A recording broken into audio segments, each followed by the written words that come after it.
Live from our 7 Tasmania studios, your nightly news with Michael Maney begins now. Good evening, everyone. Parents already battling the rising cost of living are about to be slapped with more back-to-school expense. With the costs creeping into the thousands for some, there are calls for further relief. The summer holidays are nearly over for Zita Yasuda. Grade 5 is waiting, but she's looking forward to it. So I can meet new friends and not stay at home all day. But for mum Jessica, back to school means she's back to the shops too. I have to buy uniforms, even though I'm buying second-hand. It's still, I've still spent over $300 on uniforms.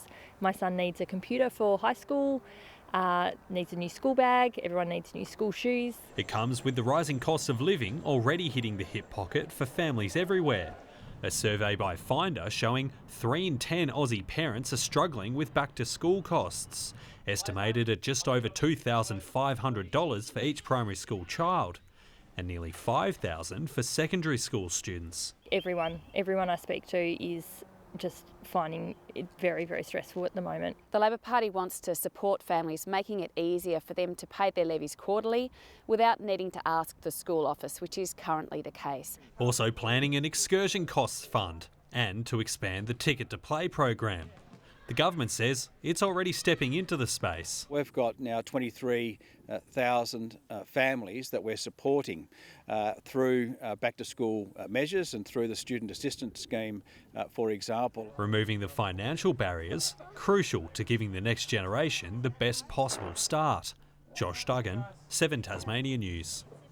Labor leader Rebecca White claims a leaked pre-selection plea to the party's federal executive says nothing new. The letter published by the Mercury today calls on the federal executive to resolve a pre-selection stalemate, with Ms White recommending David O'Byrne not be on the list. Well, I was pleased to provide my advice to the federal executive around pre-selections. My position on these matters has been clear for years. The former leader has not been endorsed as a Labor candidate, yet to announce whether he will recontest his seat. Tasmania is looking to open itself up to more of the world, inviting local operators to explore a future in our national parks. It's as the state government looks to expand the Tourism Expression of Interest program, putting our natural resources firmly on the map. Taking in the wonders of Narrawontapu National Park through a different mode of transport. Job. Excellent. The Cradle Country Adventures team has been guiding horse riding tours for the past 7 years, offering a unique way to experience a slice of Tasmania. There's nowhere else in the world that offers what we offer. There's 7 kilometres of beach out there that our clients just love. The idea of the family-run business first led out of the stable thanks to the government's Tourism Expression of Interest program, a 2014 election promise to grow our visitor economy. To maximise the advantage of offering our visitors to Tasmania true, authentic experiences. Tourism offerings that align really nicely with the natural values that we're seeking to promote but also to protect.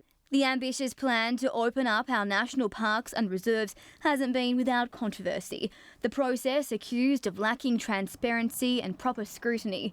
But its concerns the government continues to buck. You would expect that that's much more than a tick and flick exercise. There is a great deal of rigour applied. The process was very thorough and it was, I've got a reasonably healthy ego, but it just about exploded when we got the tick.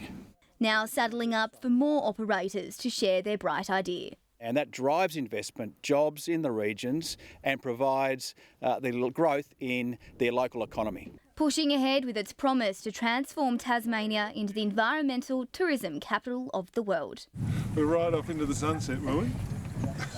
Yeah. Victoria Risto, 7 Tasmania News.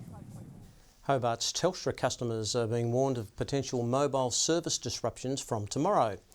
Technicians will be switching off equipment to upgrade the network, which can affect devices in a Telstra mobile SIM card. The provider says every effort will be made to reduce the impact to customers, but it is encouraging them to use an NBN or other broadband connection to access Wi-Fi calling if outages do occur. The upgrades are due to last a week. A Tasmanian shipbuilding company aspiring to double its workforce now has more hands on deck. 15 new apprentices started with Incat this week to attain certificates in welding and fabrication. Incat recording its highest intake of females yet, after receiving triple the number of applications compared to last year. With 63 trainees now on site, Incat says its plans to meet the market demand for zero-emission vessels are progressing. The next apprenticeship intake will be in July. An Olympic boxer has taken Tasmania's up-and-coming athletes under his wing. Jamie Pittman spent the day sharing his tips and tricks with a crowd of 50 and keeping an eye out for our next elite sports star. Gloved up for a knockout camp and coaching clinic on all things boxing. Dozens of keen fighters, referees and coaches turned up to Boxing Tasmania's free event, headed up by national coach Jamie Pittman, who flew in for the occasion. He's constantly working with the elite boxers and he's travelling overseas, so any little things you can pick up are big things, especially for Tasmania, and he just gives tips and advice on things to work on. We want to find that other Tassie talent. There's plenty of potential there, and I'm looking forward to tracking them and watching them get the experience around Australia and bringing some interstate boxers in here. It comes on registration day. Boxing Tasmania thrilled to see representatives from its 12 affiliated clubs in the gym, as well as more females than ever before. We've actually more than doubled the number of women who are participating in our sport as coaches and also as athletes. But not all want to be in the ring. Many people take up the sport for the fitness and also to learn self-defence techniques. Winning silver in the national clubs competition last year, Boxing Tasmania is excited for what 2024 will hold. Brianna Boylan, 7 Tasmania News. Good evening. It was another cloudy day for most of Tasmania with scattered light showers over most parts, with some thunderstorm activity that developed in the northeast this afternoon. Hobart, a very mild 17 today, 26 in Launceston, Devonport 23, Burnie 24. Across the island, Low Head 25, Flinders Island 24, 21 for King Island, St Helens, Bushy Park and Strawn. Friendly Beaches 20, Luncheon Hill, Maria Island and Grove all 19. 15 degrees again for Laiwini.